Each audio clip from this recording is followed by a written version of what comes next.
Central Virginia. This is the grain that's left over from one of my husband's recent batches of beer. And you can take these and you can do a number of things with them. Uh, Normally, I just throw them into the compost, but you can also cook with them and you can dry them. And today I'm going to actually use these wet, spent grains, and I'm going to make a delicious beer bread. This bread is Bierbrot, it's called, is super, super, super dense, super flavorful, and packed full of nutrition. I'll show you what you need. You have some flexibility in the ingredients, but for this version, here's what I'm using. You need about 5 to 6 cups of flour. Now, I mix mine. I use at least 2 to 3 cups of all-purpose flour, and then I use 1 cup of rye and 1 cup of, this is a whole grain bread flour. Now, I've taken those and I have mixed them up together in this bowl. You're going to need 3 cups of spent grains. You're going to need 1.5 cups of water and 1 package of dry yeast, 1/3 cup of sugar, and about a half a teaspoon of salt. Okay, the very first thing we're going to do is make the krassen, which in a bowl, we're going to put 1.5 cups of water. We're going to add the sugar in and stir it up. And the equivalent of 1 package of dry yeast. Just going to give this a very simple stir.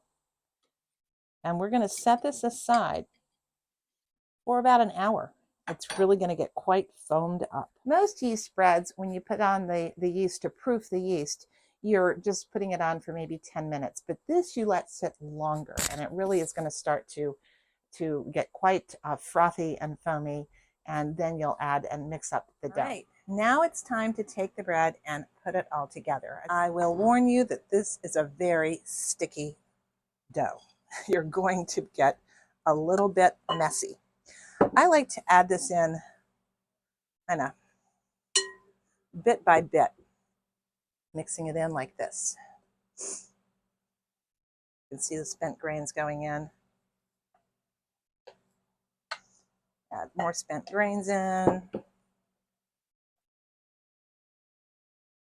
Add some more flour in. Now I'm going to go ahead and add the krassen in. Now, in addition to the sugar in there, it is important to put some salt in. So at this point, I'm going to take about 1/2 teaspoon of salt. And we're just going to mix this up. It's going to get extremely sticky. And I will continue to add flour in until I can get that smooth texture. You can do this in a stand mixer at the farmhouse. I do not have a stand mixer. I call it my big girl mixer. I have that up in Baltimore.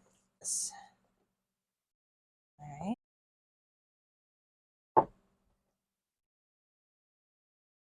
Now you can see that I've still got more flour to incorporate into this. And you will see that it's, even though it looks totally coated at this point, inside it's very sticky. These are wet grains, and so they're going to really absorb that flour. Now, I'm going to knead this until it doesn't need me anymore. Ha ha ha. Keep the board floured. There's something quite satisfying about kneading bread. This is getting to where we want it to be. You can just let that bread sit there while you wash and dry the bowl. That's what I'm going to go do.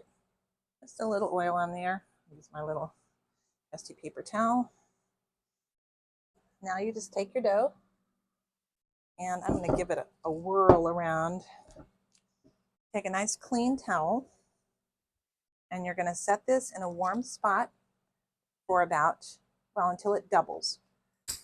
I normally use the proof setting on my oven, but today it's like 100 degrees, and so I'm just going to leave it in the dining room and let it rise. Well, the best laid plans.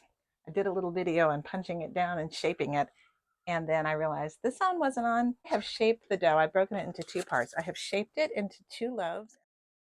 All right, big loaf and little loaf have risen, and now I am going to pop this in an oven, 375, and it should be between 30 and 40 minutes. I think probably 30 for the little loaf, maybe 40 for the big one. And this is the finished product. Presence of this wonderful smelling bread, I'm going to say goodbye. Thanks for watching. Take care.